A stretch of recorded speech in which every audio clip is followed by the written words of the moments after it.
Episode 66. 2 years ago at 3 a.m., growls came from the brush alongside me, not a dog.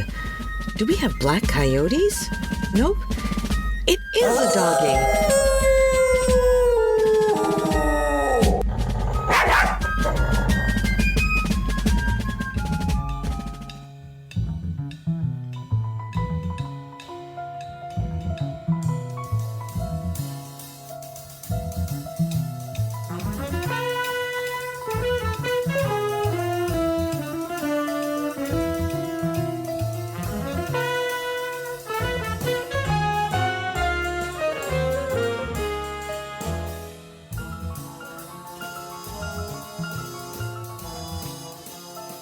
Greetings and welcome into the Pawtuxet General.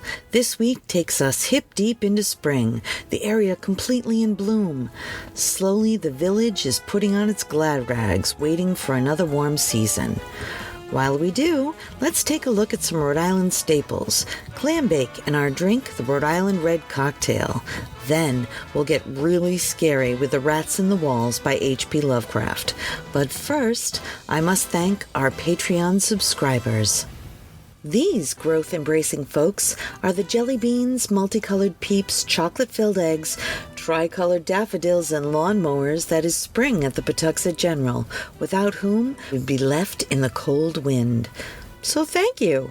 If you would like to become one of these life-affirming people, you can join for as little as $3 a month to show your support for our little podcast, as well as getting updates, ad-free content, and surprise photos and recipes. You can look for our page on patreon.com or simply follow the link in the show notes. So thank you. I'm ready for some clam cakes. Kenyon Mill makes clam cake mix that can be shipped all over the world and is made in Rhode Island's own grist mill. What is a grist mill? Let's ask Kenyon Mill themselves. They say, a grist mill is a grain mill that turns whole berries of grain or whole kernels of corn into meal or flour. At Kenyon's grist mill, we do it the old-fashioned way and continue to use the original granite millstones quarried from westerly Rhode Island. These huge stones produce exceptional texture and quality not found in modern steel-ground flours. Single-pass stone grinding also preserves the vital natural nutrition of the grains.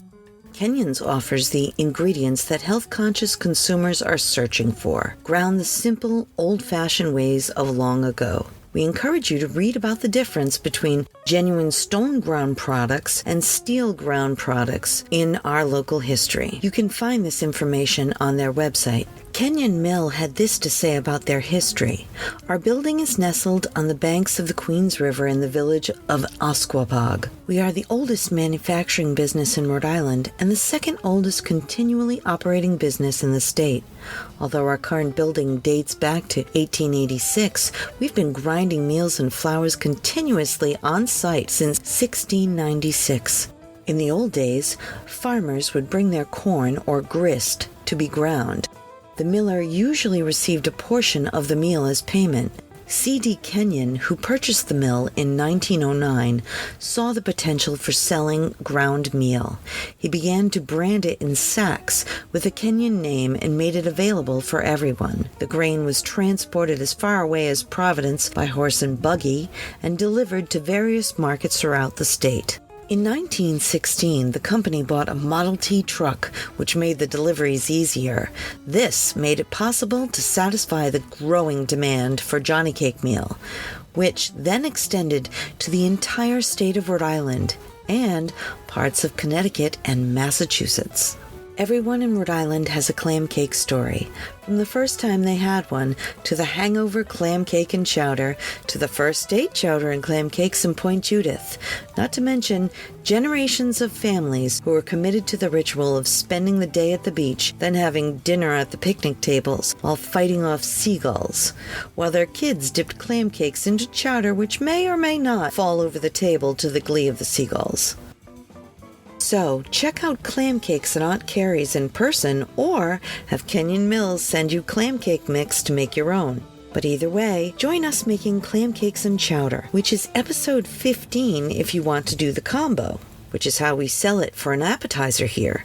3 clam cakes and a cup of chowder. However, if you are ordering for a date, you each get a pint of chowder and split a dozen clam cakes. Then, eat them in the parking lot while watching the boats come in. Or, watch the seagrass blow behind Aunt Carrie's. Either way, it is a very romantic and also comforting end to a sandy, salty day at the beach in Rhode Island. The story of Aunt Carrie's goes like this. Carrie Cooper and her husband Ulysses lived in Connecticut and enjoyed riding to Narragansett with their 6 children cramped in a Model T. They came to fish, swim, and camp out on the beach. Ulysses talked about the fact that there was no place in Point Judith to get anything cold to drink. Soon the family started selling cold lemonade to the local fishermen and nearby campers. Brought up on a farm, Carrie always made use of everything.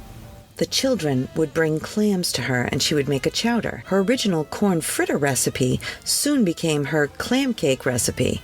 Of course, the smell would travel to all the other campers and fishermen around. Every time she made some, someone would stop and ask her what she was making. And of course, the more people who tasted them, the more she would have to make. Ulysses thought maybe they should try selling clam cakes and chowder along with their lemonade. A small stand was built down near where the Point Judith Lighthouse stands now. Ulysses bought the property where the restaurant is now located, and the restaurant was built in 1920. The counter area and the front dining room is the original building, and over several years, the building grew. And how did Aunt Carrie's get its name? Well, besides their 6 children, lots of nieces and nephews came along to the beach. Someone always seemed to be calling, "Aunt Carrie!" It soon became known as Aunt Carrie's. Over the years, many of Carrie's relatives have worked here. The white-haired lady most of you think of as Aunt Carrie was actually her daughter Gertrude. Gertrude married William Foy, who worked at the restaurant while his family camped here during the summers, and Gertrude and William took over the restaurant in 1953 when her father Ulysses died and her mother retired. The kitchen was then expanded to its present size, and in 1964, Aunt Carrie died. In 1984, the next generation, son Bill and daughter-in-law Elsie, with the help of Gertrude and William, took over. William died in 1991 and Gertrude died in 1997. Many of you will remember William as the bald gentleman who worked in the middle of the kitchen. In 1994, Bill died. Elsie now runs the restaurant with her 2 daughters, Aunt Carrie's 4th generation, and a wonderful staff. But to make your own fabulous batch of Rhode Island clam cakes, you will need 1 bag of Kenyon's clam cake and fritter mix, 1 can of Kenyon's chopped quahogs, which is 15 ounces, and 1 1/4 cups water. Mix the ingredients and stir the batter until moist. Do not overmix. And then drop the batter in a deep fryer for 350 degrees. Turning gently for 3 to 5 minutes. Drain on absorbent paper. For best results, all ingredients should be at room temperature. Yields roughly 3 to 4 dozen delicious fritters. Kenyon says, "This very popular mix is what we serve up at various fairs, including the Big E. Try this tasty Kenyon specialty at home and experience the best clam cakes imaginable." Make your clam cakes small, and they will take less time to cook and absorb less oil. Enjoy.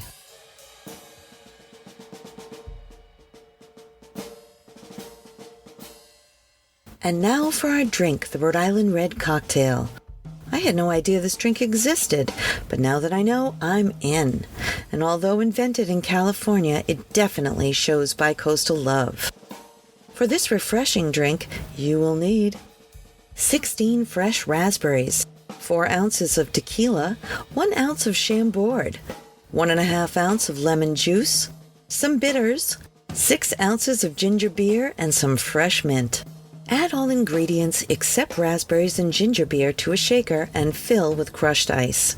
Shake and then strain evenly into 2 tall glasses filled with fresh ice. Muddle your raspberries in a bowl and add evenly to each cocktail. Then mix gently and top with a splash of ginger beer. Garnish with fresh mint sprigs and a lemon twist if desired. Cheers to Rhode Island. The other version that I found of this drink also called for a half an ounce of agave nectar. Try both and let me know what you think. Our email is jess@pawtuxetgeneral.com. Enjoy while listening to our spine-tingling reading of Rats in the Walls by H.P. Lovecraft.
I want to tell you about my friend Mike and his electromagnetic pinball museum and restoration arcade. It's an all-inclusive place to relax and share anything related to modern pinball, EM pinball, and arcade games. A group of pinball and arcade fans with an addiction to games of all kinds and Lego too. $10 gets you free play on pinball and arcade games all day. You can find them at 881 Main Street, Pawtucket, Rhode Island, or online at www.electromagneticpinballmuseum.com. And now, in our House on the Corner series, the continued reading of The Rats in the Walls by H.P. Lovecraft.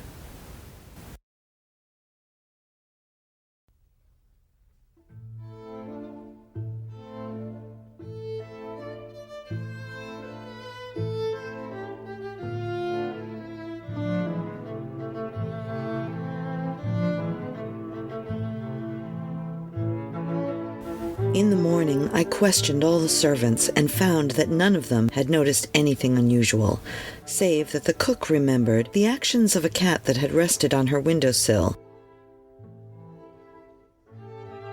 This cat had howled at some unknown hour of the night, awaking cook in time for her to see him dart purposefully out the open door down the stairs. I drowsed away the noontime, and in the afternoon called again on Captain Norris, who became exceedingly interested in what I had told him. The odd incidents, so slight and yet so curious, appealed to his sense of the picturesque, and elicited from him a number of reminiscences of local ghostly lore.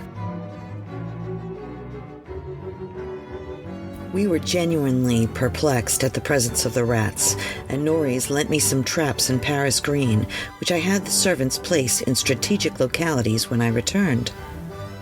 I retired early, being very sleepy, but was harassed by dreams of the most horrible sort. I seemed to be looking down from an immense height upon a twilit grotto, knee-deep in filth, where a white-bearded demon swineherd drove about with his staff a flock of fungus, flabby beasts whose appearance filled me with unutterable loathing. Then, as the swineherd paused and nodded over his task, a mighty swarm of rats rained down on the stinking abyss and fell to devouring beasts and man alike. From this terrific vision, I was abruptly awakened by the motions of the black cat, who had been sleeping as usual across my feet. This time, I did not have to question the source of his snarls and hisses, and of the fear which made him sink his claws into my ankle, unconscious of their effect. For on every side of the chamber, the walls were alive with nauseous sound, the verminous slithering of ravenous gigantic rats.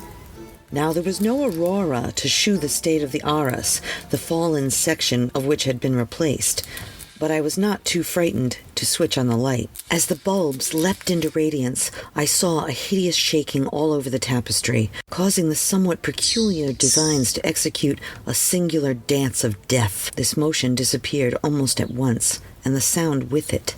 Springing out of bed, I poked at the arras with the long handle of the warming pan that rested near, and lifted one section to see what lay beneath. There was nothing but the patched stone wall, and even the cat had lost its tense realization of abnormal presences. When I examined the circular trap that had been placed in the room, I found all of the openings sprung, though no trace remained of what had been caught and had escaped. Further sleep was out of the question, so, lighting a candle, I opened the door and went out into the gallery toward the stairs to my study, the black cat following at my heels.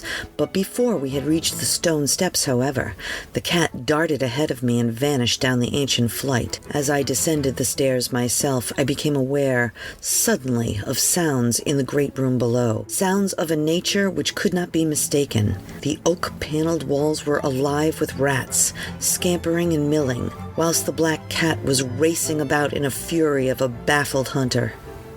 Reaching the bottom, I switched on the light, which did not, this time, cause the noise to subside. The rats continued their riot, stampeding with such force and distinctiveness that I could finally assign to their motions a definite direction. These creatures, in numbers apparently inexhaustible, were engaged in one stupendous migration from inconceivable heights to some depth conceivably or inconceivably below. I now heard steps in the corridor, and in another moment 2 servants pushed open the massive door. They were searching the house for some unknown source of disturbance which had thrown all the cats into a snarling panic and caused them to plunge precipitously down several flights of stairs and squat yowling before the closed door to the subcellar. I asked them if they had heard the rats, but they all replied in the negative. And when I turned to call their attention to the sound in the panels, I realized that the noise had ceased. With the 2 men, I went down to the door of the subcellar and found the cats already dispersed. Later, I resolved to explore the crypt below, but for the present, I merely made a round of the traps. All were sprung, yet all were tenantless. Satisfying myself that no one heard the rats save the felines and me, I sat in my study till morning, thinking profoundly and recalling every scrap of legend I had unearthed concerning the building I inhabited. I slept some in the afternoon, leaning back in the one comfortable library chair which my medieval plan of furnishing could not banish. Later, I telephoned to Captain Norris, who came over and helped me explore the subcellar. Absolutely nothing untoward was found, although we could not express a thrill at the knowledge that the vault was built by Roman hands. Every low arch and massive pillar was Roman, not the debased Romanesque of the bungling Saxons, but the severe and harmonious classicism of the age of Caesars. Indeed, the walls abounded with inscriptions familiar to the antiquarians who had repeatedly explored the place. Pigete prop, temp, donna, la preg, visis pontifi, Attis.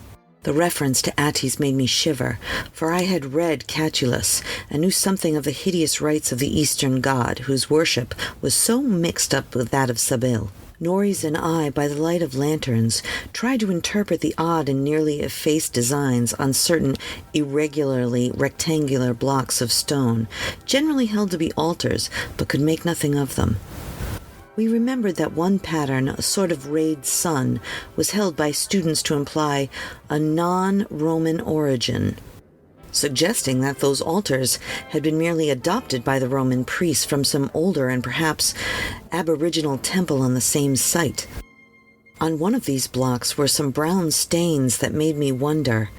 The largest, in the center of the room, had certain features on the upper surface which indicated its connection with fire, probably burnt offerings. Such were the sights in the crypt before whose door the cats had howled, and where Norris and I were now determined to pass the night. Couches were brought down by the servants, who were told not to mind any nocturnal actions of the cats, and the black cat was admitted as much for help as for companionship. We decided to keep the great oak door, a modern replica with slits for ventilation, tightly closed.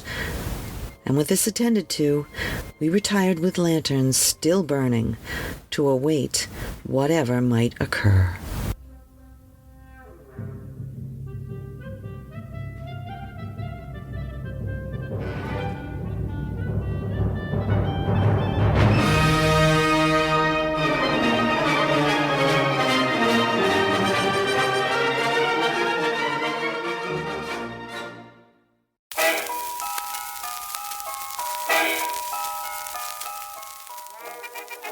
Thank you once again for joining us at the Pawtuxet General.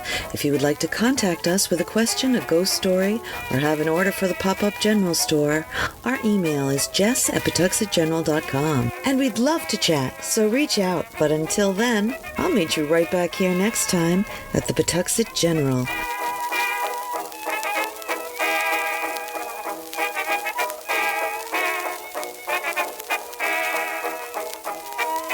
A Something for Posterity production, pre-recorded in Pawtuxet.